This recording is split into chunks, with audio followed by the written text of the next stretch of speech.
وإياك نستعين اهدنا الصراط الله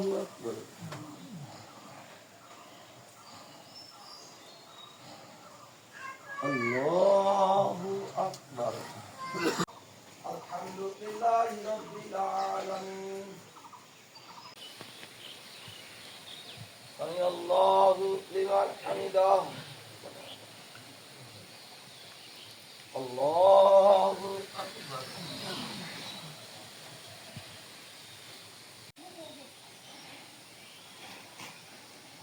الله أكبر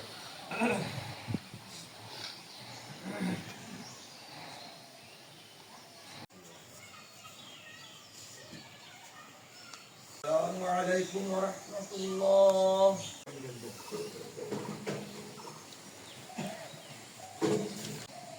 আসসালামু আলাইকুম ওয়া রাহমাতুল্লাহ। আমাদের জীবন থেকে একটি বছর হারিয়ে গেল কি না? হায়াত থেকে একটি বছর 365 দিন কমে গেল।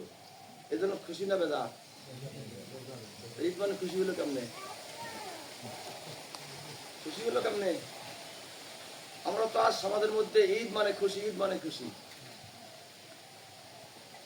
যে ব্যক্তি রমজান মাসে রাতে ইবাদত করে, তাহলে আমরা দুটো খুশি না, নিষ্পাপ হয়ে বাড়িতে ফিরবো, এই জন্য খুশি।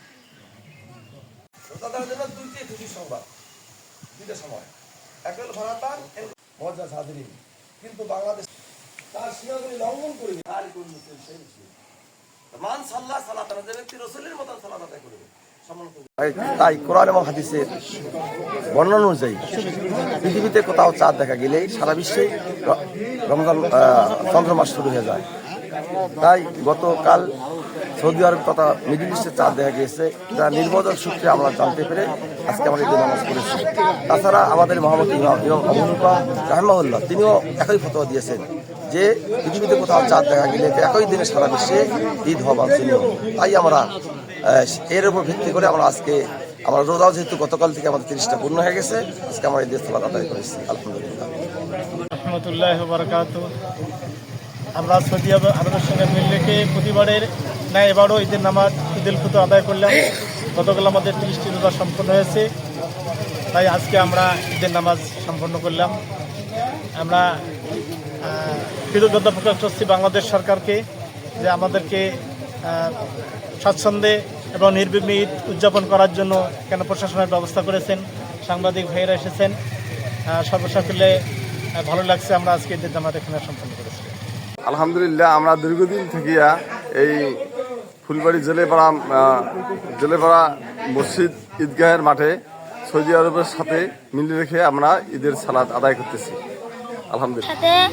আমরা মিলে ঈদের নামাজ পড়লাম, আমাকে অনেক ভালো লাগলো আলহামদুলিল্লাহ। সৌদির সাথে মিলে রাখি আমরা ঈদ করিয়ে খুব খুশি এবং এটাই যেন চালু হয় এটা আমরা আশা করি।